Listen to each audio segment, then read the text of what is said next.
Professor, if we look at local government, it deals with very kind of coalface issues. It deals with things like parks, or whether you have a soccer field, or if you have running water, or the provincial government issues or policies around education, say, or health are not really what your local ward councillor is going to address directly.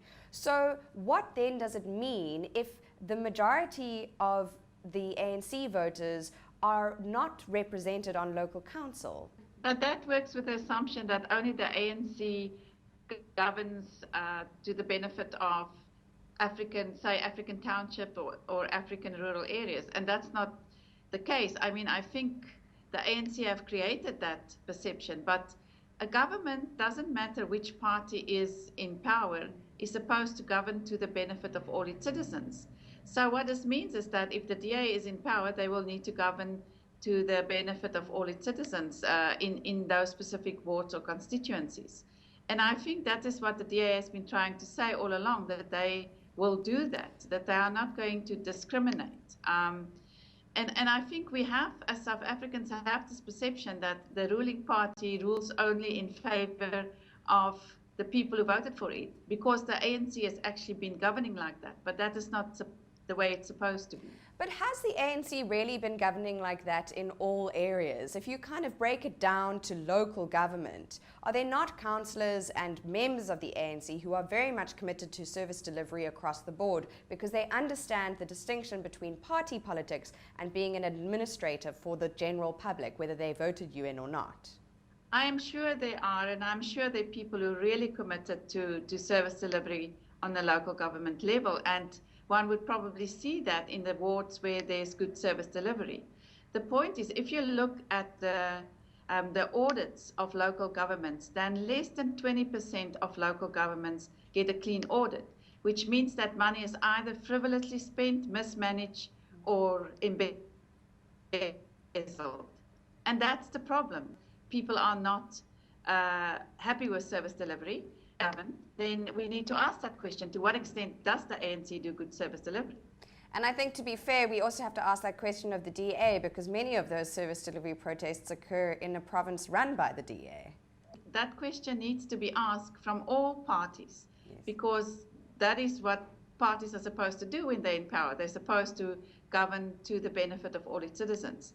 And I mean, there have been a lot of complaints in the Western Cape, specifically from African wards and constituencies. So we need to, I mean, it's fair to ask that question from the DA as well. Yes. Moving on, Professor, can you tell us, in simple terms, you've spoken about this proportionate representation, but in simple terms, if it's possible to simplify how it's all calculated, how do we determine, or how does the IEC and how do officials determine the makeup of local government councils? Well, the number of councils are determined by the size of that constituency. But the way it works is that where you have wards and you have a proportional list, then the percentage of the votes that people have got on the proportional list, or a party has got on the proportional list, will be filled from the top of that list. And the number of wards they've won, there will be one candidate from each ward. So it's a combination of the proportion of members they get from the list combined with the candidates in the wards. And that differs for every constituency or every municipality. But it's determined by the size of a municipality, right? So metros are really big. They may have over 200 members, while small local governments in rural areas may have 4 or 5 or 6 members. And in terms of the actual employment of those council members, are they paid by local government or provincial government? Where do they are they paid at all? Where do their salaries come from? Their salaries are paid by the state, and that is determined by legislation. So there is local government legislation that determines that. But I think we need to understand that there's also a relation with the provincial government. So certain functions, for example, like health and roads and so on, and schools, are the ambit of provincial government, and they then decentralize some of those services to the local government level. Those functions that are solely the functions of local government is, for example, water, garbage removal, sanitation, and electricity.